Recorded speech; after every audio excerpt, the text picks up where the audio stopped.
चर्चा के दौरान राहुल गांधी, कांग्रेस नेता और नेता प्रतिपक्ष राहुल गांधी ने कहा था कि अगर केंद्र में कांग्रेस के नेतृत्व वाली सरकार बनती है तो वो उस कानून को बदल देगी जो मुख्य चुनाव आयुक्त और चुनाव आयुक्तों को कानूनी कार्रवाई से छूट प्रदान करता है। राहुल गांधी ने क्या कुछ कहा था, पहले उनकी बाइट सुन लेते हैं, चर्चा आगे बढ़ाएंगे। ये पिछले महीने यानी दिसंबर का महीना और विंटर सेशन चल रहा था, विपक्ष चाह रहा था कि चुनाव सुधार पे और खासकर जो एसआईआर है उस पे चर्चा हो। एसआईआर का नाम न देकर चुनाव सुधार का नाम दिया गया। लोकसभा और राज्यसभा में इस पर चर्चा हुई, बहस हुई और इसी बहस के दौरान राहुल गांधी ने अपने वक्तव्य में साफ साफ जो बातें कही थी, आइए जरा उनकी जुबानी सुन लेते हैं। इंग्लिश में उन्होंने पूरे भाषण को दिया था और उसके बाद आगे इस चर्चा को बढ़ाते हैं। सुनिए जरा राहुल गांधी ने क्या कहा था और आज उस कथन की जरूरत यहां सुनने की क्यों पड़ रही है, बाद में इस पर चर्चा करेंगे। सुनिए जरा। They have not told me why a BJP leader is coming from Uttar Pradesh to vote in Haryana. These are straightforward questions and there is clear proof which I have put in front of the country, right? But the Election Commission has no answer to these questions, and that is the result of the complete capture of the Election Commission by the people across the aisle. By the way, you're talking about SIR in Bihar. Let me say something about SIR in Bihar. Why is it that after the SIR in Bihar, 1.2 lakh duplicate photos are existing in Bihar, in the voting list? If you've cleaned up the voting list, why are there 1.2 lakh duplicates in Bihar? And we've not just proven this about Haryana. We have proven this in Karnataka, we have proven this in Maharashtra, and I'm absolutely certain this is how you're winning elections in Madhya Pradesh, in Uttar Pradesh, in Bihar, across the country. Now, so what I'm putting on the table is, it is very clear that you've captured the institution. I've shown the mechanism of that capture. I'm also showing you how the Election Commission is doing things that are completely out of line. I'm not getting any answers. Right? So now let us come to how, when we are talking about electoral reform. Electoral reform is very simple. The point is, nobody wants to do it. The government doesn't want to do it. What does electoral reform require? What we've been saying. Number one, give machine-readable voter lists to all political parties 1 month before the election. That's the first step. The second step is take back the law that allows the destruction of CCTVs, CCTV footage. Very simple, not difficult. While you're doing that, also tell us what is the architecture of the EVM. Give us access to the EVM. Yes. Let our experts go and see what is inside the EVM. Yes. Till today, we have not had access to the EVM. We are not shown the architecture of the EVM. We're not physically allowed to go and see an EVM. Give us the architecture. Give us access to the EVM. And finally, please change the law that allows the election commissioner to get away with whatever he wants to do. That's all the electoral reforms you need. And I want to assure the election commissioner that they might be under the impression that this law lets them get away with it. Let me remind them, don't worry, we are going to change the law and we are going to change it retroactively and we are going to come and find you. Right? So this is the situation that the... तो सुन लिया आपने, we are going to change it retroactively. और यहां पर यानी मैं निर्वाचन आयुक्तों यानी चुनाव आयुक्तों से कहना चाहता हूं कि वो सोचते होंगे कि ये कानून उन्हें बचाता है, लेकिन चिंता ना करें, हम सत्ता में आने पर कानून बदलेंगे और वो भी पिछली तारीख से रेट्रोएक्टिवली।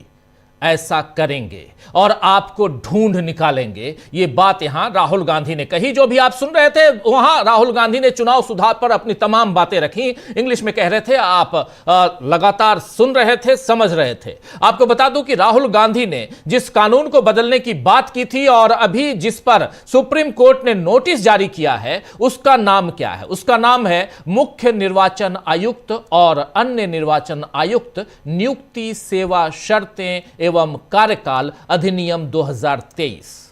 ये 2023 का एक एक्ट है, अधिनियम है, जो अब कानून का रूप ले चुका है। और उस कानून का नाम दोबारा आपके सामने रख रहा हूं क्योंकि आगे इसका जिक्र अभी आएगा, इसलिए कह रहा हूं। और जिस कानून का जिक्र राहुल गांधी कर रहे थे उसी में मुख्य निर्वाचन आयुक्त और अन्य निर्वाचन आयुक्त नियुक्ति, सेवा, शर्तें एवं कार्यकाल अधिनियम 2023।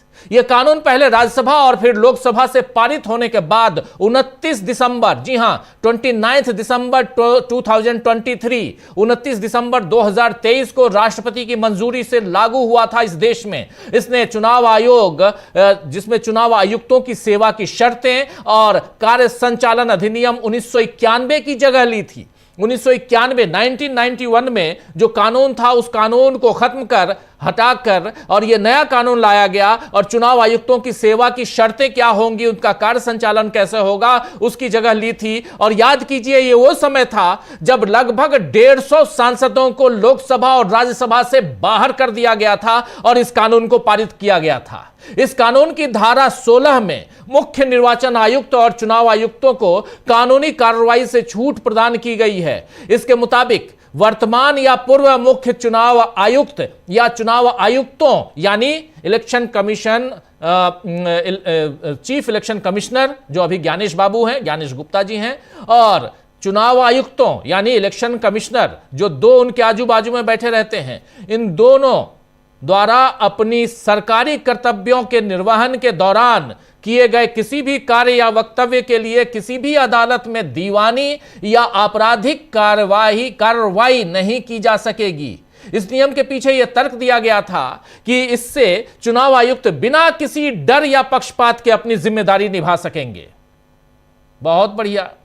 कानून में तो बड़ी बड़ी बातें कही गई हैं दोस्तों, लेकिन जमीनी हकीकत ऐसी नहीं दिख रही है कि चुनाव आयोग निष्पक्ष होकर काम कर पा रहा है, बल्कि चारों तरफ से पक्षपात की खबरें आ रही हैं। एसआईआर में अमर्त्य सेन, भारत रत्न अमर्त्य सेन, नोबेल पुरस्कार विजेता अमर्त्य सेन और पूर्व नौसेना प्रमुख एडमिरल अरुण प्रकाश जैसों को चुनाव आयोग में पेश होने का नोटिस भेजा जा रहा है। आज उधर पश्चिम बंगाल में जादवपुर विश्वविद्यालय, आप जानते हैं, जादवपुर विश्वविद्यालय के कुलपति चिरंजीव भट्टाचार्य को भी ऐसा ही नोटिस चला गया है। ऐसी गलतियां, और ये गलतियां हो रही हैं या जानबूझकर ऐसा किया जा रहा है, इस पर बार बार चुनाव आयोग पर सवाल उठ रहे हैं। आज तो एक अखबार ने उत्तर प्रदेश के एसआईआर में नाम और पतों की गड़बड़ी पर खबर छापी है, जिसे शेयर करते हुए आम आदमी पार्टी के सांसद संजय सिंह ने क्या कुछ लिखा है उसको आपके सामने ला रहा हूं। संजय सिंह यहां कह रहे हैं, मोदी, योगी, ज्ञानेश, इन तीनों का नाम लेते हुए, मोदी, योगी, ज्ञानेश ने यूपी के साथ कर दिया बड़ा खेल। एसआईआर के नाम पर 4 करोड़ 46 लाख मतदाता उड़ा दिए। 4 करोड़ 46 लाख, 4 करोड़ एंड 46 लाख वोटर्स उड़ा दिए। राज्य निर्वाचन आयोग ने शहरी ग्रामीण दोनों की सूची 17 करोड़ 1 लाख मतदाता दर्ज किए। दोनों की सूची अगर शहरी और ग्रामीण का देखा जाए तो, जबकि मोदी, योगी, ज्ञानेश ने एसआईआर के बाद इसको घटाकर कुल मतदाताओं की संख्या 12 करोड़ 55 लाख कर दी। कौन सच है और कौन झूठ? यह है एसआईआर का काला सच। एक ही घर में रह रहे लोगों के नाम कई बूथों पर दर्ज, एक ही पते पर मिले कई परिवारों के नाम। शर्मा के घर शबनम का नाम कैसे? शर्मा के घर शबनम और पंडित के घर खान तो भारतीय एकता की मिसाल बन सकती है, लेकिन असल में यह चुनाव आयोग की गड़बड़ी की मिसाल है। लेकिन फिर भी चुनाव आयोग अपनी गलती नहीं मानेगा। ये अखबार में, ये अमर उजाला अखबार ने इसको छापा है, एसआईआर शर्मा के घर शबनम, इसी हेडिंग के साथ। देखिए, एसआईआर यानी स्पेशल इंटेंसिव रिवीजन कहां? तो उत्तर प्रदेश में। शर्मा के घर शबनम, एक ही पते पर मिले कई परिवारों के नाम, एक ही घर में रह रहे लोगों के नाम कई बूथों पर। ये यहां साफ साफ इधर पश्चिम बंगाल आते हैं दोस्तों। पश्चिम बंगाल में भी अब इसी बात की लड़ाई है कि गलत कौन है। ईडी ने आईपैक, आप जानते हैं आईपैक के दफ्तर पर प्रतीक जैन जो इसके आज की तारीख में कर्ता धर्ता हैं, दोनों के घर, प्रतीक जैन के घर पर और आईपैक के दफ्तर पर रेड की थी। तो ममता बनर्जी ने भी प्रतीक जैन के घर पहुंचकर कुछ जरूरी दस्तावेज उठा लिए थे। ममता बनर्जी जो पश्चिम बंगाल की मुखिया हैं, मुख्यमंत्री हैं और टीएमसी की मुखिया, उनका आरोप था कि ईडी के जरिए बीजेपी उनकी रणनीति चुरा रही है, चुनावी रणनीति चुरा रही है। और लेकिन अब ईडी यानी एनफोर्समेंट डायरेक्टरेट या प्रवर्तन निदेशालय कह लीजिए, ईडी ने सुप्रीम कोर्ट में ममता बनर्जी और पुलिस के आला अफसरों के खिलाफ एफआईआर दर्ज कराने के लिए दरखास्त दी है। लेकिन जब यह लेकर निकली थी, ममता बनर्जी ने क्या कहा था, एक छोटी सी बाइट सुन लीजिए पहले, फिर इधर क्या कुछ हो रहा है वो भी आपको बताएंगे हम। तो यहां ममता बनर्जी जब जो हरे रंग के इस फाइल को लेकर निकली, इस फाइल के अलावा इनके पास एक हार्ड डिस्क भी है, इसको लेकर निकली थी, तो इन्होंने जो अपनी बातें रखी थी, जो चुनौती पेश की थी, वो सब कुछ अब इतिहास के पन्नों में दर्ज है। लेकिन साथ साथ इसके बाद अब ममता बनर्जी के खिलाफ ईडी पहुंच गई वहां कोलकाता हाईकोर्ट में सुनवाई थी। लेकिन जिस दिन सुनवाई होनी थी 12 तारीख को, 12 तो आज है लेकिन सुनवाई 9 तारीख को शायद थी या 10 तारीख को, 9 को थी या 8 को थी सुनवाई। उस दिन जिस दिन सुनवाई थी उस दिन वहां पहले सुनिए यहां क्या बोल रही है Mamata Banerjee. How to collect all of our party hard disk, the candidate list, the party strategy, the party plan. Is it the duty of the ED and Amit Shah, the nasty home minister, the naughty home minister who cannot protect the country, and he's taking away all my party documents? If I raid the BJP party office, what will be the result? They didn't have any guards. One side the SIR case, they are deleting all the names of the Bengal. यहां ममता बनर्जी का आरोप था कि ED के जरिए BJP उनकी रणनीति यानी सियासी रणनीति को चुरा रही है। लेकिन अब ईडी ने सुप्रीम कोर्ट में ममता बनर्जी और पुलिस के आला अफसरों के खिलाफ एफआईआर दर्ज कराने के लिए दरख्वास्त दी है। ईडी का कहना है कि रेड सिर्फ अपराध के जांच पड़ताल के लिए की गई थी, न कि किसी राजनीतिक दल को किसी गतिविधि से संबंधित थी। ये कि वो कौन सी रणनीति बना रही है, कौन सी गतिविधि यहां पर लेके आने वाली है चुनाव में। ईडी ने आरोप लगाया है कि मुख्यमंत्री ममता बनर्जी ने कानून अपने हाथ में लेने का एक पैटर्न बना लिया है और जब भी किसी जांच में उन्हें उनके मंत्रियों, पार्टी कार्यकर्ताओं या उनसे जुड़े अफसरों के खिलाफ कुछ सबूत मिलने की संभावना होती है, तब वे राज्य की पुलिस का दुरुपयोग करती हैं। ईडी ने जो याचिका लगाई है सुप्रीम कोर्ट में, उस याचिका में क्या कहा है अब आपके सामने रख रहा हूं। याचिका में ईडी ने कहा है कि इन लोगों ने जांच एजेंसी के अफसरों को डराया, धमकाया और उनसे ऐसी फाइलें और इलेक्ट्रॉनिक सबूत छीन लिए जिनमें मनी लॉन्ड्रिंग से जुड़े अहम आपराधिक सबूत थे। ईडी ने यहां कहा है कि हमने जो सबूत जुटाए थे उनका किसी भी राजनीतिक दल से कोई संबंध नहीं था और वे पूरी तरह से जांच के मामले से संबंधित अपराध तक ही सीमित थे। ईडी ने यहां यह भी कहा है कि जब जांच एजेंसी द्वारा जुटाए गए सबूतों को मुख्यमंत्री, पुलिस महानिदेशक और पुलिस आयुक्त ने छीन लिया और इसे मीडिया के सामने तमाशा बना दिया, तो इससे संविधान और कानून के शासन का अपमान हुआ, जिससे संवैधानिक सिद्धांतों को नुकसान हुआ, जिनकी सुप्रीम कोर्ट ने हमेशा रक्षा की है। ईडी ने यह भी कहा है कि चूंकि मुख्यमंत्री खुद गृह मंत्री भी हैं, वो पश्चिम बंगाल के डीजीपी, कोलकाता पुलिस आयुक्त, पुलिस उपायुक्त और अन्य पुलिस अफसर गंभीर अपराधों में शामिल हैं। ये जितने भी हैं सब गंभीर अपराधों में शामिल हैं, इसलिए एफआईआर दर्ज कराने के लिए स्थानीय पुलिस से संपर्क करना बेकार ही होगा, क्योंकि स्थानीय पुलिस सही ढंग से जांच नहीं करेगी और मुख्यमंत्री और सीनियर पुलिस अफसरों को बचाने के लिए लापरवाह ढंग से जांच करेगी। यह बात यहां ईडी ने कही है, यानी हमको अब कहीं और एफआईआर दिल्ली में या कहीं और एफआईआर कराने की अनुमति दी जाए, यह सुप्रीम कोर्ट में कही गई है। इस दलील से साफ नजर आ रहा है दोस्तों कि ईडी खुद को पूरी तरह बेचारा दिखा रही है कि ममता बनर्जी ने उसके साथ बड़ा अन्याय किया है।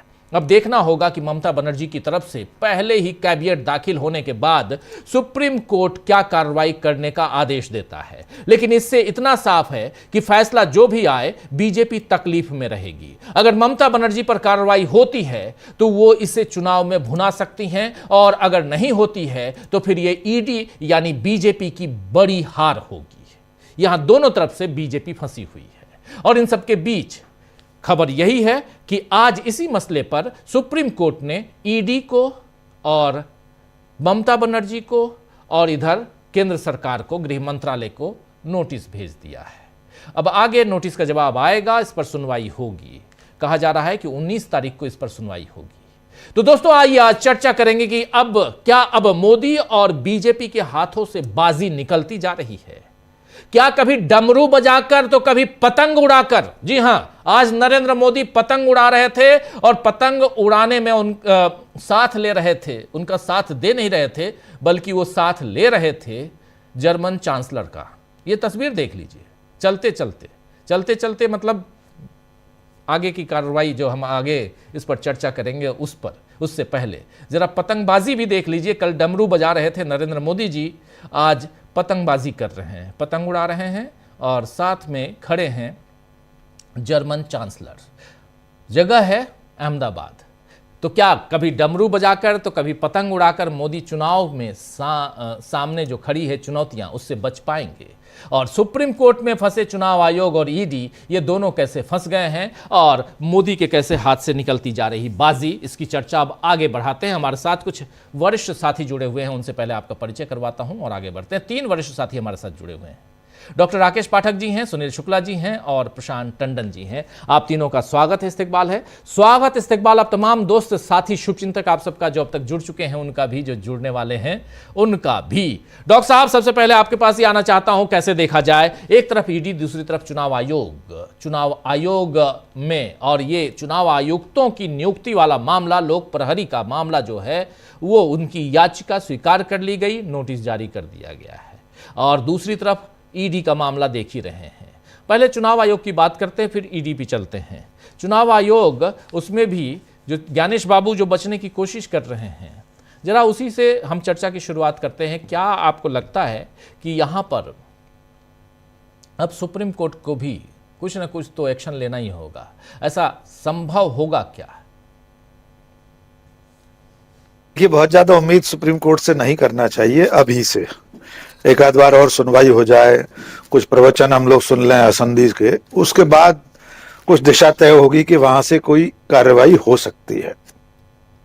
लेकिन ये मसला बहुत गंभीर होता जा रहा है, खास तौर से राहुल गांधी के उस भाषण के बाद जो उन्होंने सदन में दिया, उसे हिंदी में हम लोग कहते हैं भूत लक्षी प्रभाव से किसी कानून का लागू होना। राहुल गांधी अंग्रेजी में बोल रहे थे, हमारे दर्शकों के लिए बता दें, यानी जब भी वो कानून बनेगा लेकिन वो प्रभावी रहेगा पिछली तारीखों से। जी, यानी अगर राजीव कुमार या ज्ञानेश गुप्ता जी ये सोच रहे हों कि भविष्य में कोई नया कानून बनेगा तो उस तारीख के बाद जो पदाधिकारी होंगे, पद पर होंगे लोग, उन पर लागू होगा, ऐसा नहीं है राहुल गांधी के मुताबिक। हम नहीं जानते कि राहुल गांधी कब सत्ता में होंगे, कब ये संविधान संशोधन ला पाएंगे, कब नौमन तेल होगा, कब राधा नाचेगी।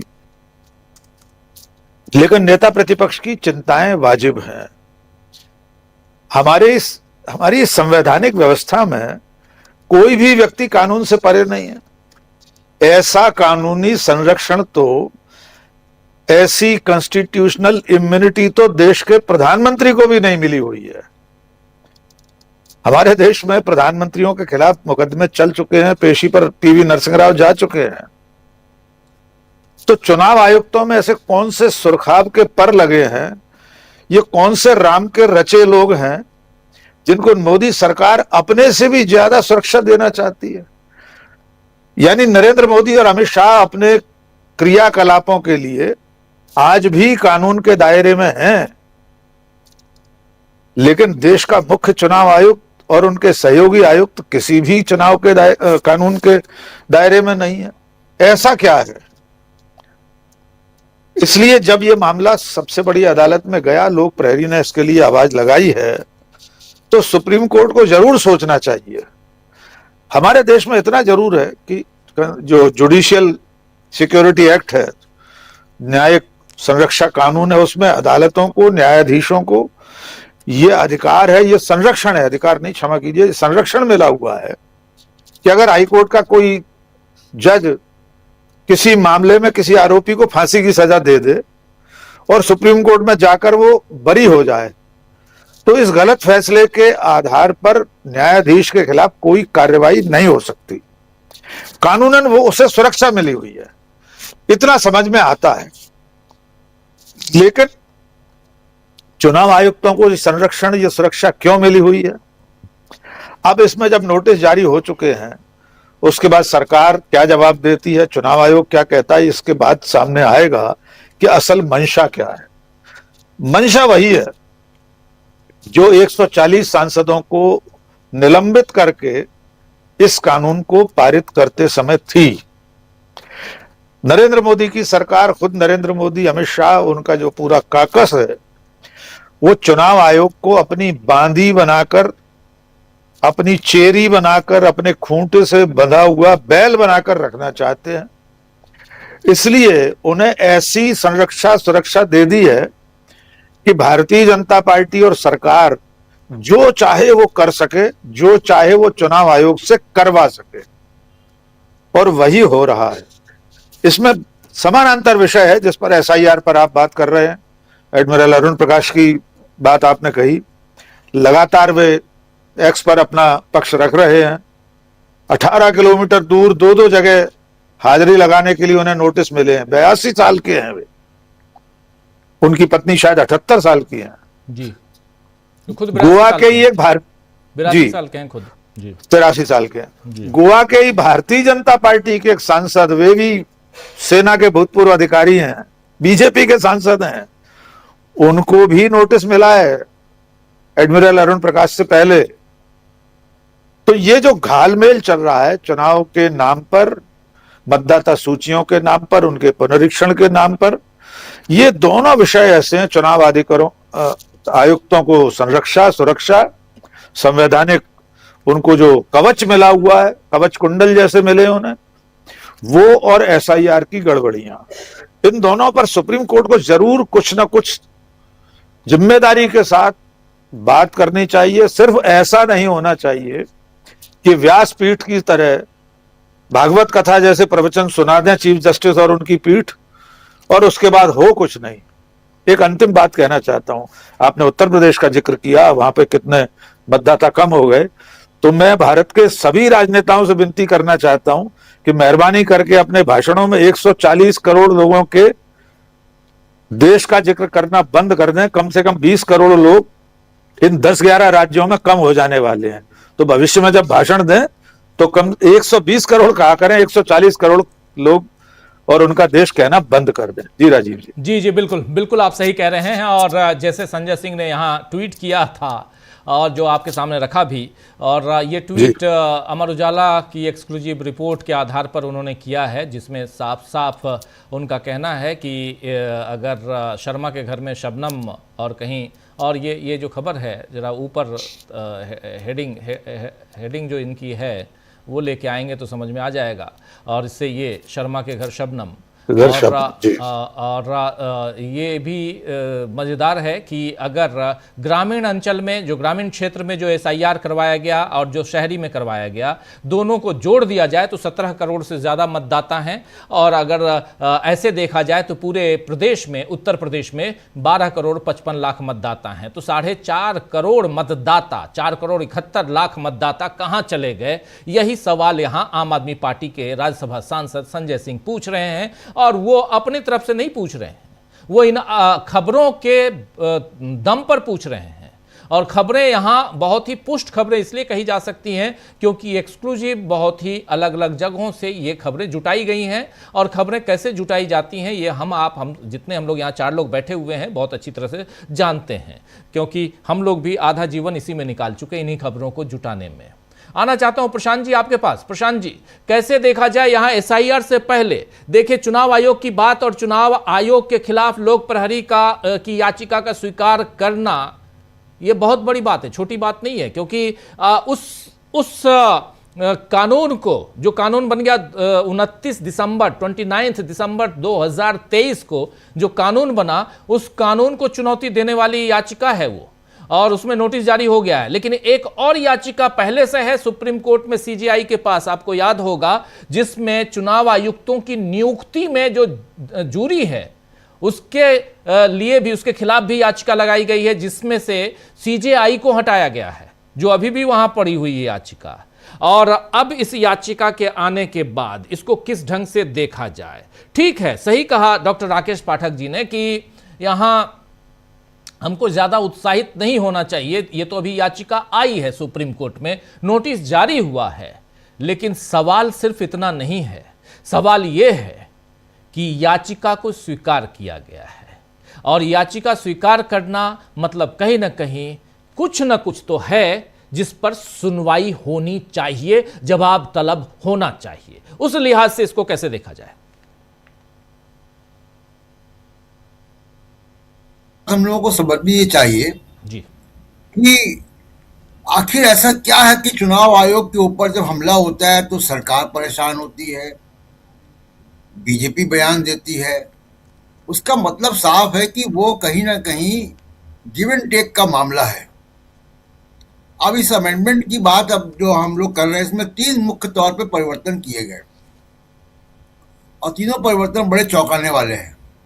एक आपने बताया कि चीफ जस्टिस ऑफ इंडिया को उनके पैनल से हटा दिया गया, तो वहां पे इफेक्टिवली सरकार के 2 लोग और एक नेता प्रतिपक्ष है। जाहिर सी बात है कि सरकार जिसको चाहेगी बना देगी 2-1 की मेजॉरिटी से, और वो हमेशा होगी। दूसरा जो परिवर्तन आया वो और चौंकाने वाला है, जिसकी चर्चा कम हो रही है। सुप्रीम कोर्ट के जजों के बराबर तनख्वाह मिलती थी, ये प्रावधान था पिछले कानून में। 1991 का जो कानून था उसमें ये प्रावधान था कि चुनाव आयुक्तों की तनख्वाह सुप्रीम कोर्ट के जज के बराबर होगी। अब जो है कर दिया गया कि वो सेक्रेटरी गवर्नमेंट ऑफ इंडिया के बराबर होगी। अब फर्क इसमें जरा समझने वाला है। फर्क क्या है? सुप्रीम कोर्ट के जज की तनख्वाह संविधान से तय होती है, भारत के संविधान से तय होती है। सेक्रेटरी की तनख्वाह सरकार से आती है। और एक एम्प्लॉय और एम्प्लॉयर का अगर रिलेशन आप देखें तो एम्प्लॉय कौन होता है? जहां से उसकी तनख्वाह आती है जी। तो इफेक्टिवली वो सरकार के कर्मचारी हो गए, दूसरे शब्दों में कहा जाए तो। इसको भी सुप्रीम कोर्ट को ध्यान देना चाहिए कि संविधान के तहत उनकी तनख्वाह अब नहीं है, उनकी तनख्वाह सरकार तय कर रही है। तो तीसरी बात कि उनके खिलाफ मुकदमा, अभी डॉक्टर राकेश पाठक ने बता दिया, संविधान के आर्टिकल 361 में केवल राष्ट्रपति और गवर्नर को ही लीगल इम्यूनिटी है। जो कानून की प्रक्रिया से बाहर रखा गया है कार्यकाल के दौरान, वो केवल गवर्नर और राष्ट्रपति को रखा गया है। लेकिन वो भी कार्यकाल के दौरान है, वो भी कार्यकाल, लेकिन इनको आजीवन है। आप देखिए ना कि हमने सत्यपाल मलिक साहब के घर में कितनी बार सीबीआई चली गई, उनके खिलाफ एफआईआर भी हो गई जब तक वो जीवित थे, तो गवर्नर थे जम्मू कश्मीर के। तो ये इफेक्टिवली जो है, तो साहब ने सरकार को, अपने इलेक्शन कमीशन को सरकार ने कब्जे में कर लिया। अब एसआईआर की प्रक्रिया को आप देखिए। एसआईआर की प्रक्रिया में सिर्फ और सिर्फ ये साबित करने की देर है, लेकिन ये प्रक्रिया इलेक्शन का डिजायर्ड आउटकम के लिए है। बीजेपी को चुनाव जिताने के लिए एसआईआर का हो रहा, बिहार में हम देख चुके हैं। यही यूपी में होगा, यही बंगाल में होगा, अगर उसको रोका नहीं गया या उसके खिलाफ कोई कदम नहीं उठाए गए। और मैं दावे के साथ कह सकता हूं कि बूथ वाइज पूरा एडजस्टमेंट वोटरों का हो रहा है। अखिलेश यादव ने अभी आरोप लगाए थे जी। उत्तर प्रदेश को लेकर, वो बूथ लेवल पे हो रहा है। तो बड़ी संख्या तो आती है, हम लोग डिस्कस कर लेते हैं कि इतने लोग कट गए, 4.5 करोड़ लोग कट गए उत्तर प्रदेश में, इतने लोग डेड पाए गए, इतनी महिलाएं को नाम कट गए, इतने लोग जो हैं वो जिनको डेड बताया गया वो जीवित हैं। लेकिन इसका रिलेशनशिप बीजेपी के चुनाव जीतने से स्टैब्लिश नहीं हो रहा अभी। वो भी होगा आगे आने वाले वक्त में, वो भी होगा कि बिहार में क्या हुआ है, उत्तर प्रदेश और बंगाल में क्या हुआ है, किन बूथों में नाम कटे हैं, किन बूथों में नाम जोड़े गए हैं, और किसके नाम कटे हैं, किसके नाम जोड़े गए हैं, उन बूथों पर बीजेपी की हार जीत की संख्या क्या थी। बेसिकली आप जो है वो एक इंश्योरेंस पॉलिसी ले रहे हैं इस चुनाव आयोग के जरिए कि हमको चुनाव में शिकस्त ना खानी पड़े, 5,000 10,000 वोट का मार्जिन हमारे पास रहे। वही बिहार में हुआ। अब इसकी गहन तरीके से जांच होगी तो सामने आ जाएगा। तो इलेक्शन, और तीसरी एक बात देखिए, जब भी ईवीएम खराब पाई जाती है तो उसमें से कमल का फूल ही क्यों निकलता है, कभी साइकिल क्यों नहीं निकलती। कोई भी खराब ईवीएम से खबरें आती बीच बीच में, चुनाव होते हैं कि ईवीएम की टेस्टिंग हुई और टेस्टिंग में जो है वो समाजवादी पार्टी का बटन दबाया गया लेकिन कमल का निकला। कभी ऐसा क्यों नहीं होता कि कमल का बटन दबाया जाए और समाजवादी पार्टी का निकल जाए या कांग्रेस का सिंबल निकल जाए। ऐसा कभी नहीं होता ईवीएम के साथ। तो खराब ईवीएम कमल का फूल ही क्यों निकालती है, और चुनाव आयोग सिर्फ उन्हीं को नोटिस क्यों दे रहा है जो कि बीजेपी के समर्थक नहीं माने जाते, चाहे वो अमर्त्य सेन हो, चाहे वो एडमिरल अरुण प्रकाश हो। क्या ऐसे कोई पब्लिक फिगर, बुद्धिजीवी जिनको नोटिस मिला, एक अपवाद बताया गोवा का, लेकिन उसके अलावा बंगाल में कि जो बीजेपी के समर्थक हो उनका नाम जो है चुनाव आयोग ने उनको कहा हो कि आओ ये अपना पक्ष रखिए जी। तो इससे दिखाई देता है कि एक बीजेपी के साथ एक पार्टनर के तौर पर चुनाव आयोग काम कर रहा है। लेकिन बंगाल में जिस तरीके से काम किया है इन्फोर्समेंट डायरेक्टरेट ने, वो उसको एक आंदोलन के तौर पे ममता बनर्जी ने खड़ा किया है, उसका उनको जो है सबक वहां पे मिलेगा। एक आखिरी बात, ईडी बंगाल की पुलिस पे आरोप लगा रही है। तो आप ये देखिए कि इन्फोर्समेंट डायरेक्टरेट जब छत्तीसगढ़ में चुनाव होता है तो वो भूपेश बघेल और उनके बेटे के खिलाफ एफआईआर करते हैं या कार्रवाई करते हैं, रेड मारते हैं, गिरफ्तारी करते हैं। राजस्थान में चुनाव होता है तो वो गहलोत के खिलाफ पुराना कोई मामला उठा लाते हैं, उनके बेटे को के खिलाफ एक्शन होता है। यानी जहां चुनाव होता है वहां आप जाते हैं। कर्नाटक में चुनाव हुआ तो आप डीके शिव कुमार के पास चले गए, बंगाल में चुनाव हुआ तो आप ममता बनर्जी के पॉलिटिकल एडवाइजर उनके दफ्तर में रेड मारने चले गए। ये कैसा संयोग है? ये संयोग नहीं है, ये आप पॉलिटिकल पार्टी के पार्टनर के तौर पे काम कर रहे हैं। अब क्यों छत्तीसगढ़ नहीं जा रहे? अब छत्तीसगढ़ क्यों नहीं जा रही इन्फोर्समेंट डायरेक्टरेट? क्यों छत्तीसगढ़ में अब सब ईमानदार हो गए? तो ये एक बड़ा सवाल। राजस्थान क्यों नहीं जा रही है वो? अब वो मध्य प्रदेश क्यों नहीं जा रही है? कहीं आपने सुना कभी कि बीजेपी के किसी शासित प्रदेश में ईडी की कार्रवाई हुई हो? तो बीजेपी शासित प्रदेशों के जो लोग हैं, नेता हैं, अफसर हैं, वो राजा हरिश्चंद्र है सब दूध के धुले हुए। वहां कोई करप्शन नहीं, कोई बेईमानी नहीं है, सिर्फ विपक्षी शासित प्रदेशों में ही है। और एक आखिरी बात, ये जो डमरू वाला आप तस्वीर दिखा रहे थे पतंगबाजी की, जरा रिसर्च करें कोई राजीव जी। 2014 से पहले अक्सर हम देखते हैं कि नरेंद्र मोदी कभी तपस्या में लीन हैं, किसी गुफा में बैठे हुए, कभी वो डमरू बजा रहे हैं, कभी किसी मंदिर में चोला पहने हुए हैं, कभी वो राम मंदिर की पूजा पाठ में बैठे हुए हैं।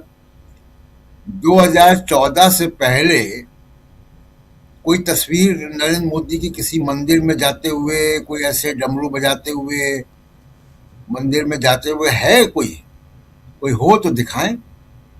नहीं जाते थे वो। तो ये राजनीति है। 2014 के बाद वो धार्मिक हो गए। 2014 से पहले उनको हिंदू धर्म नहीं याद आता था, मंदिर नहीं याद आते थे। तब न सोमनाथ का मंदिर याद आता था, न उनको राम मंदिर याद आता था। याद कीजिए कि 2014 के इलेक्शन कैंपेन में वो अयोध्या भी नहीं गए थे, 2019 में भी नहीं गए थे अयोध्या। जी राजीव जी। जी बिल्कुल बिल्कुल, आप सही कह रहे हैं। ईडी की बात हो रही है। हमारे साथ अमलेंदु जी भी जुड़ गए। अमलेंदु जी, आपका स्वागत है। और सुनील शुक्ला जी, आपके पास आना चाहता हूं। कैसे अभी हम बात कर रहे हैं सुप्रीम कोर्ट में जो याचिका है और चुनाव आयोग को लेकर, एक एसआईआर को लेकर सुनवाई तो चल ही रही है और अलग अलग राज्यों, पहले बिहार, उसके बाद फिर 12 राज्यों में जो एसआईआर की प्रक्रिया शुरू हुई, उस पर भी चुनाव आयोग घिरा हुआ है। सुप्रीम कोर्ट में सुनवाई लगातार जारी है और हालांकि जिस ढंग से सुनवाई होनी चाहिए उस ढंग से अभी भी नहीं हो रही है सुनवाई, उसमें समय का अभाव रहता है सुप्रीम कोर्ट में। लेकिन इन सब के बीच एक और याचिका आ गई। उस याचिका का जिक्र आपके सामने ऑलरेडी हो चुका है और हमारे दो साथी उस पर अपनी बात रख चुके हैं। आपसे भी समझना चाहूँगा कि क्या अब लोक प्रहरी जो याचिका करता है, एनजीओ है, और जिसने साफ साफ एक चुनौती पेश की है कि ये जो इनको जो आपने संरक्षण दिया है कि ये आजीवन का इनके ऊपर कोई भी एक्शन नहीं हो सकता, कार्रवाई नहीं हो सकती, और इस पर अब नोटिस जारी करना, इसको कैसे देखा जाए? और इससे पहले इसी नियम 2023 जो है उस नियम के आधार पे एक याचिका और लगी हुई है जिसमें इन तीनों के और खासकर जो मुख्य चुनाव आयुक्त और चुनाव आयुक्तों की नियुक्ति से संबंधित याचिका भी है।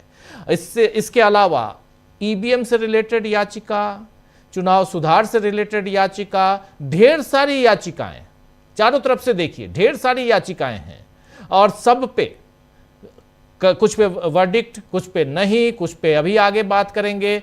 और इन सब के बीच चुनाव हम देख रहे हैं, जैसे जैसे समय आगे बढ़ रहा है चुनाव भी हो रहे हैं। एक विश्वास का अभाव धीरे धीरे नजर आ रहा है सुनील जी, और लोकतंत्र में अगर इस विश्वास का अभाव हो जाए तो फिर देश किस दिशा में जाएगा? क्या वही सब पतंग उड़ाने में मशगूल हो जाएंगे? क्या सब डमरू बजाने में मशगूल हो जाएंगे या कुछ और करेंगे?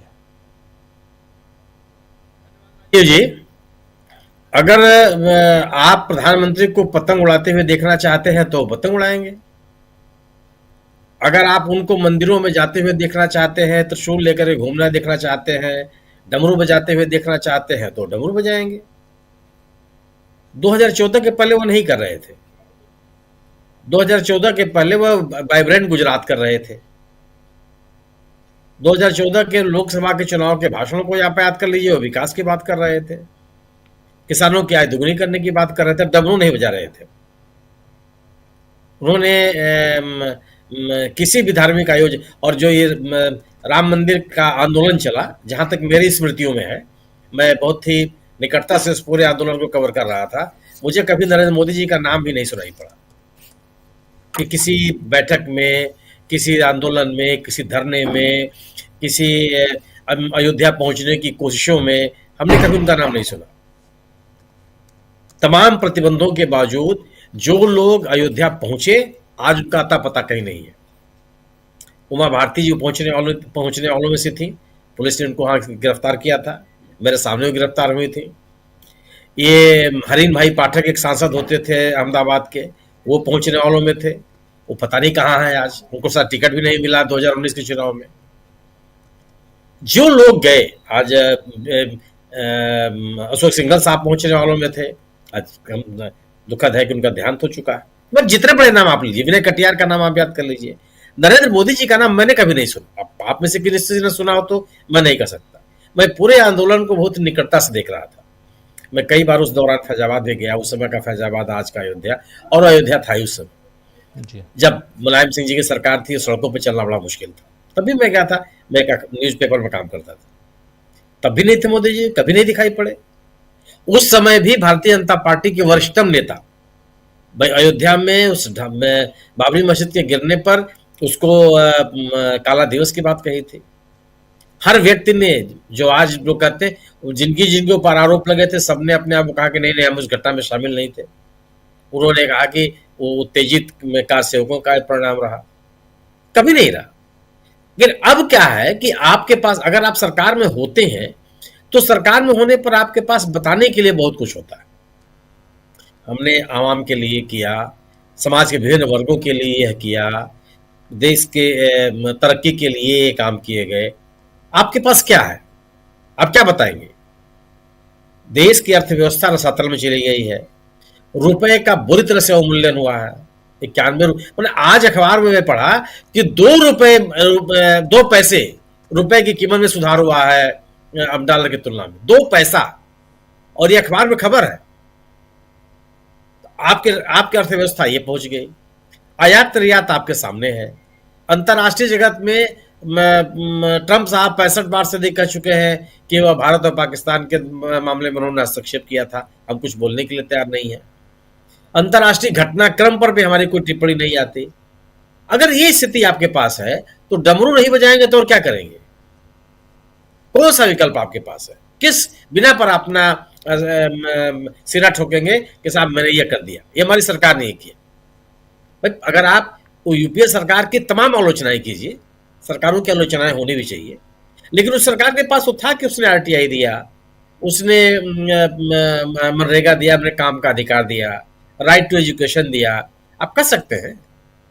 तमाम जो आर्थिक उदारीकरण के बाद से ढेर सारे ऐसे कदम उठाए गए जिससे भारत की तरक्की हुई।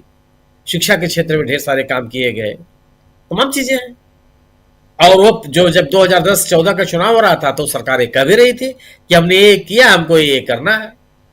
लेकिन अब आपके पास, इस सरकार के पास है कि अब उनको ये लगने लगा कि मंदिर में डमरू बजा के और अयोध्या के राम मंदिर में ध्वजारोहण करके आप अपने लोगों को प्रभावित करते रहेंगे। तो वो ये काम कर रहे हैं। उनके अपने लोग जो उस सरकार के समर्थक हैं या मोदी जी के प्रशंसक हैं, वो क्या चाहते हैं? वो चाह रहे हैं कि देश तरक्की करे, एक वैज्ञानिक सोच देश में डेवलप हो। शिक्षा की स्थिति क्या होगी? आज मैं कहीं रिपोर्ट पढ़ रहा था कि दुनिया के 200 विश्वविद्यालयों में भी भारत का नाम कहीं नहीं है। शिक्षण संस्थाओं की स्थिति आपने क्या कर दी? आपको लगता है कि हनुमान जी और गणेश जी ये सबसे परे लोग थे जो अंतरिक्ष में गए, और चाहे विज्ञान और मेडिकल के क्षेत्र में उन्होंने बहुत बड़े बड़े काम कर दिए। आप मैथोलॉजिकल जो आप हमारे पात्र हैं उनके माध्यम से आप अपनी बात कहना चाहते हैं, क्या होगा? तो डमरू ही बजेगा। डमरू बजेगा, जिसको अच्छा लग रहा है सुनेगा, और बाकी जिनको लगेगा तो कर्कश आवाज लगेगी कि आखिर हम कहां पहुंच गए हैं, जी कहां जाएंगे, देश कहां जा रहा है। सुप्रीम कोर्ट का जो मेरा अपना मानना यह है कि सुप्रीम कोर्ट में अधिकांश मामले अपनी पहली सुनवाई में ही रद्द हो जाते हैं। पहली सुनवाई में, पहली 2 मिनट की सुनवाई हुई, न्यायालय निर्णय कर देता है, वो खारिज किया, घटी यहां से, अब सुनने लायक नहीं। लेकिन अगर वो सुनवाई के लिए तैयार हो जाए और नोटिस जारी कर दे तो मेरी अपनी समझ है कि यह उत्साहवर्धक स्थिति है, यह स्वागत योग्य कदम। यह सामान्य बात नहीं होती। अगर 100 मुकदमे में, मतलब अगर 100 मुकदमे दाखिल होते हैं तो मेरी अपनी समझ है कि 95 मुकदमे एकदम पहले इनिशियल स्टेज पे ही खारिज हो जाते हैं, क्योंकि सर्वोच्च न्यायालय विभिन्न महत्वपूर्ण मुद्दों की सुनवाई के लिए है, सामान्य बातों में सुनवाई नहीं करता। ऐसे में इस कानून को लेकर के जो निर्वाचन आयुक्तों को इम्यूनिटी दी गई है अपनी नौकरी के दौरान भी, उसके बाद भी, उस पर नोटिस जारी करना मैं मानता हूं कि यह स्वागत योग्य है और ये उत्साहवर्धक भी है। सुनवाई के दौरान मुख्य न्यायाधीश ने भी कहा कि इतनी इम्यूनिटी तो किसी को नहीं मिली है देश में, इनको क्या जरूरत है। और सुनवाई के समय में निर्वाचन आयोग या सरकार की ओर से भी कोई ऐसे बहुत मजबूत तर्क नहीं दिए जा सके। एक सामान्य कानून के जानकार होने या सामान्य विद्यार्थी होने के होते हुए भी आप इस इम्यूनिटी का कोई तर्क नहीं बता सकते, क्यों इस तरह की इम्यूनिटी दी जाए और किसी को क्यों दी जाए। कोई भी व्यक्ति आलोचना से परे कैसे हो सकता है? कोई भी व्यक्ति अपने कामों के लिए अकाउंटेबल क्यों नहीं हो सकता? क्यों उसको हर चीज से मुक्त कर दिया जाए? और ऐसी व्यवस्था से क्यों नहीं यह संदेश जाएगा कि सरकार निर्वाचन आयोग को अपनी मुट्ठी में रखना चाहती है अपने राजनीतिक हितों के लिए। और यह धारणा इसलिए भी बनती है कि जिस तरह का कॉलेजियम आपने बनाया निर्वाचन आयुक्तों की नियुक्ति के लिए, तो निर्वाचन आयुक्तों की नियुक्ति का कॉलेजियम जिस तरीके से बनाया गया सब पूरी तरह सरकार के नियंत्रण में, उसके बाद उनके कामकाज को लेकर के उनको पूरी तरह से अधिकार संपन्न बना देने की कोशिश, यह संदेह पैदा करता है। और अगर इन सभी चीजों से सर्वोच्च न्यायालय आंख मूंद ले, बात दिगर है, लेकिन मुझे लगता है कि कोई भी कानून का जानकार इससे आंख नहीं बंद कर सकता। ठीक है, आप कह सकते हैं कि कोलिजियम सरकार बनाने का अधिकार सरकार को है और सरकार ने अपने अधिकारों का प्रयोग किया। जिन लोगों को उसने रखा, ये एक एकेडमिक बहस हो सकती है, लेकिन जिन लोगों को आपने कोलिजियम में रखा और जो अपेक्षा की जाती है निर्वाचन आयोग को लेकर के वो पारदर्शी होगा, वह सरकार के नियंत्रण से मुक्त होगा। जब सर्वोच्च न्यायालय के मुख्य न्यायाधीश को रखा गया था और चंद्रचूड़ साहब ने मुख्य न्यायाधीश को आदेश दिया था, उसमें कहा गया था कि एक ऐसा, और हमारे संविधान की मंशा भी यही है कि निर्वाचन आयोग पूरी तरह से सरकार से मुक्त हो, सरकार के नियंत्रण से मुक्त हो, एक ऐसा निर्वाचन आयोग हो जो सरकार के खिलाफ भी एक स्टैंड ले सके। ये मंशा रही है। उस मंशा से तो अभी तक अलग नहीं हुआ गया ना, सर्वोच्च न्यायालय भी उससे अलग नहीं हुआ है। ठीक है, तब ये इसलिए मेरा मानना है कि ये नोटिस जारी किया जाना एक सुखद संकेत, और मुझे लगता है कि इसके बेहतर परिणाम आने चाहिए। ये जरूर है कि सर्वोच्च न्यायालय से ये जो कार्रवाई हो रही है, यह भारतीय जनता पार्टी के लिए बहुत सुखद नहीं है, क्योंकि भारतीय जनता पार्टी अपने राजनीतिक गतिविधियों या गवर्नेंस के नाते वह अपनी राजनीति को नहीं बढ़ाना चाहती, सरकार के मुद्दे बढ़ाना चाहती। सरकार के नियंत्रण में चीजें रहे, सरकार के नियंत्रण में संवैधानिक संस्थाएं रहे और उसके राजनीतिक लाभ सहते रहे। वो मुझे नहीं लगता कि बहुत दूर तक ये जाएगा। दूसरी चीज है कि जो डमरू बजाने वाली बात है, फिर अंतिम बात कर लूं मैं, कि डमरू बजाने के नाम पर अपनी सरकार को बचाए रखने या अपनी राजनीतिक लोकप्रियता को बचाए रखने की जो कोशिश है, मुझे लगता है कि बहुत ही बेमानी है। और दुनिया के विभिन्न देशों में धार्मिक आधारों पर जन समर्थन हासिल करने की कोशिशें और हासिल किए गए जन समर्थन को बनाए रखने का प्रयास जिस तरीके से विफल होता चला जा रहा है, इस बात का संकेत है कि आप बहुत दिनों तक डमरू बजा करके लोगों को अपनी तरफ आकर्षित नहीं कर सकते। सरकार की जो जवाबदेही है उस पर लोग आपसे सवाल पूछेंगे। ये पूछेंगे कि आपने पिछले 1 दशक में देश को दिया क्या। ये जानना चाहेंगे कि आपने जो आश्वासन दिए थे देश को, जो सपने आपने दिखाए थे, वो सपने कहां तक पूरे हुए। क्या उन सपनों को पूरा करने के लिए केवल डमरू की आवाज पर निर्भर रहा जाए, या सरकार की भी कोई जिम्मेदारी बनती है?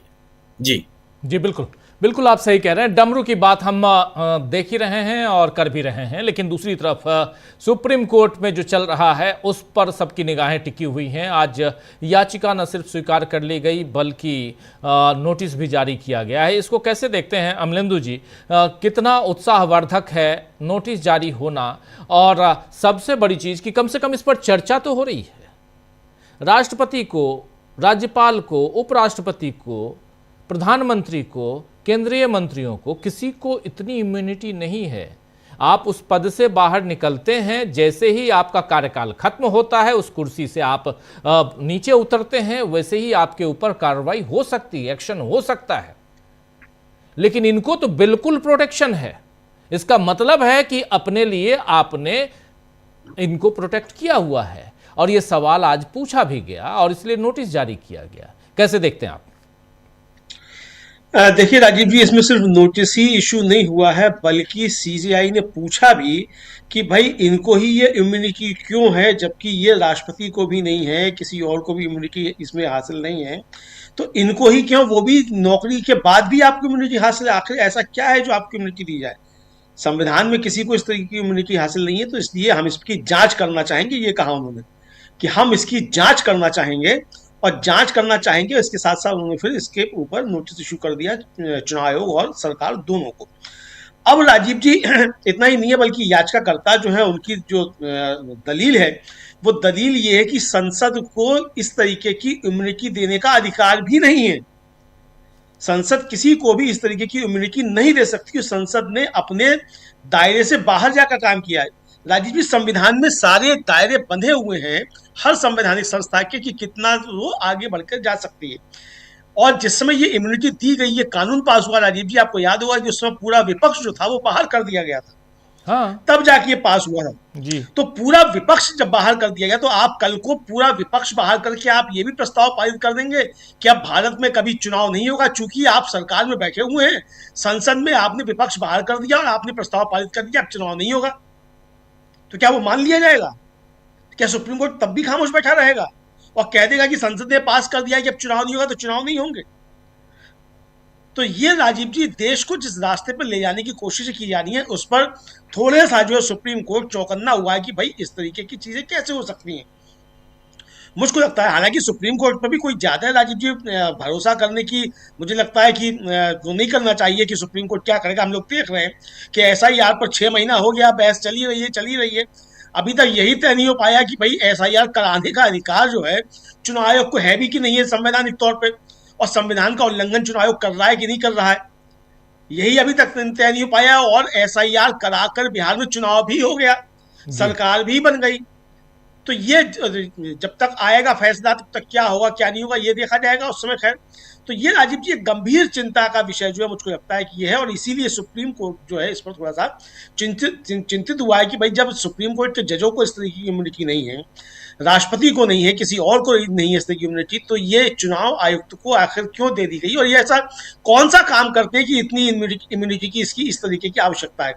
आपका काम स्वतंत्र, पारदर्शी, निष्पक्ष चुनाव करवाना है, तो स्वतंत्र, पारदर्शी, निष्पक्ष चुनाव करवाने आपको खतरे ऐसे क्या आते हैं कि आप कोई गड़बड़ झाला कर देंगे तो आपको इम्यूनिटी चाहिए उसके लिए? भाई स्वतंत्र, निष्पक्ष, पारदर्शी चुनाव कराने के लिए कोई गड़बड़ झाला करने की आवश्यकता तो है नहीं। जो आपको कोई डर हो, डर तो उस जगह होता है कि भाई आपको कोई ऐसा निर्णय लेना पड़े जो कुछ अप्रिय हो किसी को लगे, तो वो स्थितियां तो है नहीं। निष्पक्ष, स्वतंत्र, पारदर्शी चुनाव होगा तो उस पर कौन आपत्ति कर सकता है? तो इसलिए ये संदेह जो है वो खड़ा होता है, और विपक्ष यही बात कह रहा है कि भाई ये इनको इम्यूनिटी इसलिए दी गई। और आपने शुरू में जो सुनवाया राहुल गांधी का संसद में दिया गया भाषण राजीव जी, आज वो भाषण एक तरीके से उस पर मोहर लगती हुई नजर आ रही है, और सुप्रीम कोर्ट भी बाध्य हो रहा है ये टिप्पणी करने के लिए कि हम इसकी जांच करना चाहेंगे। अब वो जांच करेंगे, क्या करेंगे, वो अलग का मसला है। जांच होगी, क्या होगी, सरकार अपना क्या पक्ष रखती है कि संसद से पास कर दिया गया है।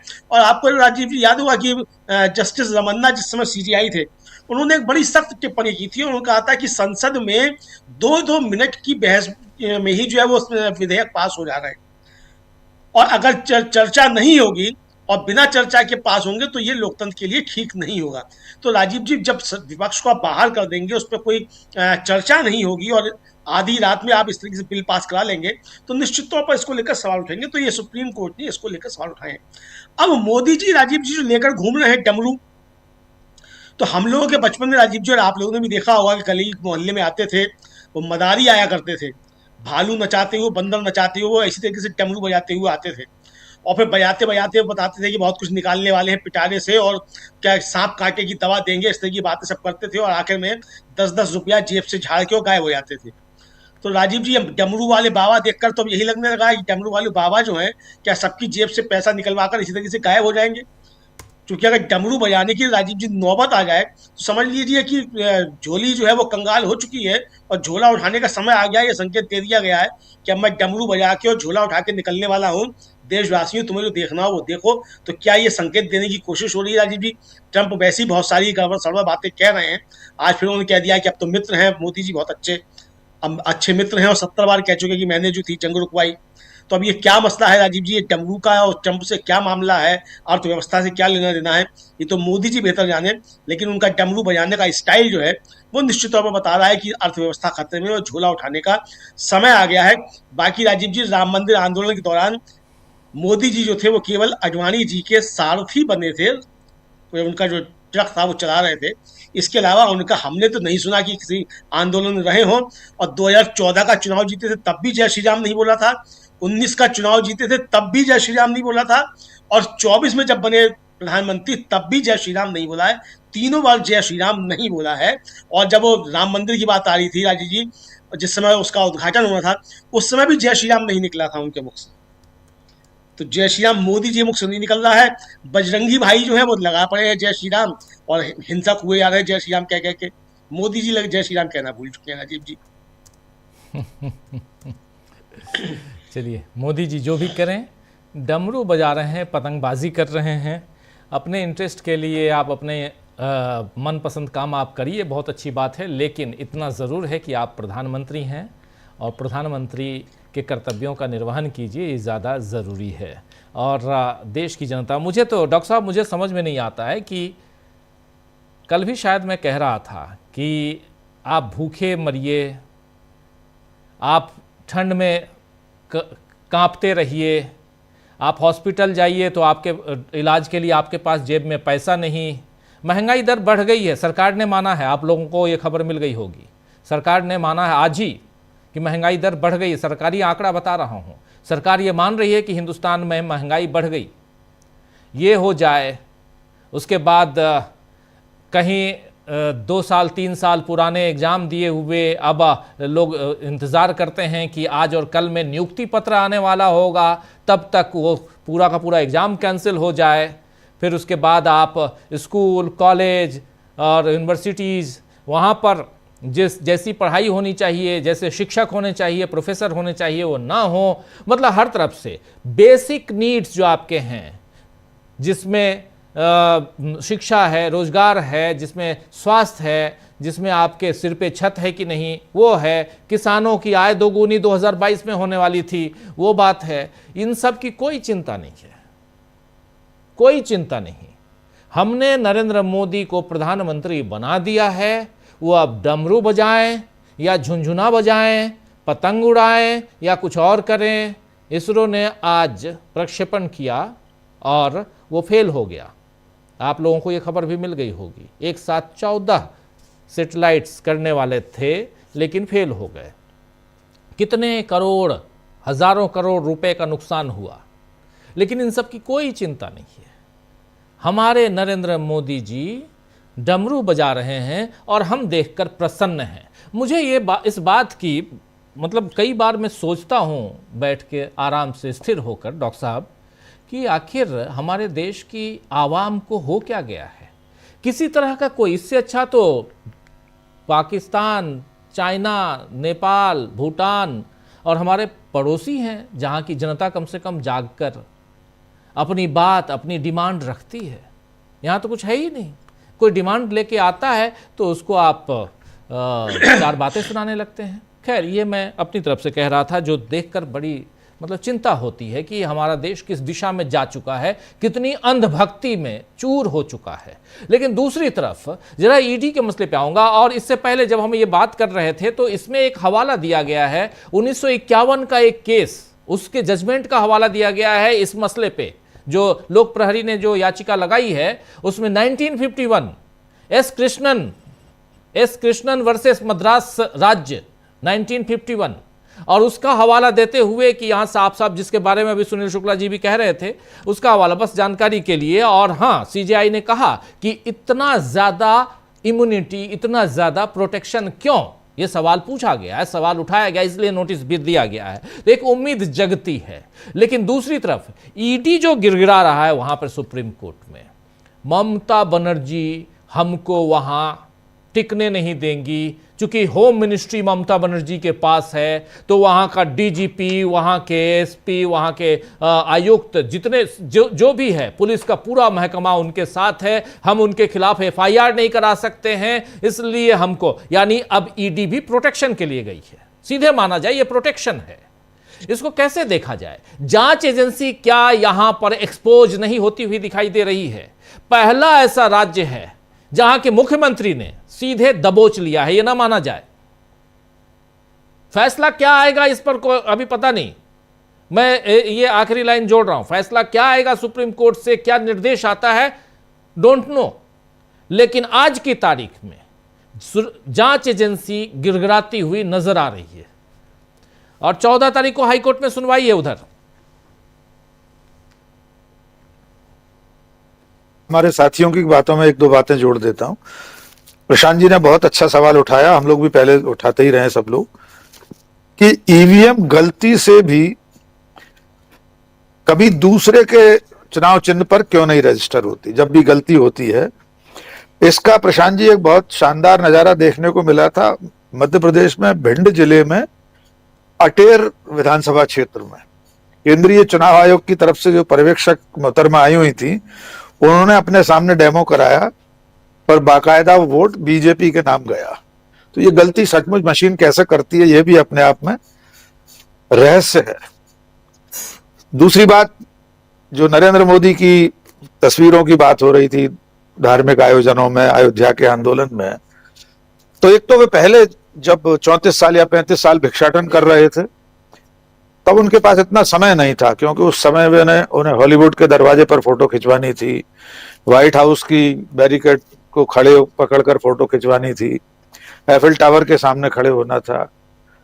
राम मंदिर आंदोलन में सुनील जी ने कहा है, पूछा है, तो एक तस्वीर आपको याद दिला देते हैं सर। जब लाल कृष्ण आडवाणी रथ यात्रा लेकर निकले थे, तब उस रथ यात्रा में उनके सारथी जैसी भूमिका में, एक सहायक की भूमिका में नरेंद्र मोदी की तस्वीर एक दिखाई देती, पीछे की तरफ खड़े थे। इसके अलावा वे कभी इस आंदोलन में नहीं दिखाई दिए। कभी केदारनाथ में तपस्या करते हुए उनकी कोई फोटो नहीं है।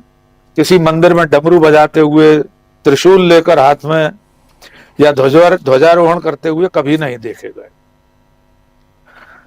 मुझे जाने क्यों ऐसा लगता है कि वे अब हिंदू धर्म के सर्वोच्च धर्माध्यक्ष बनना चाहते हैं।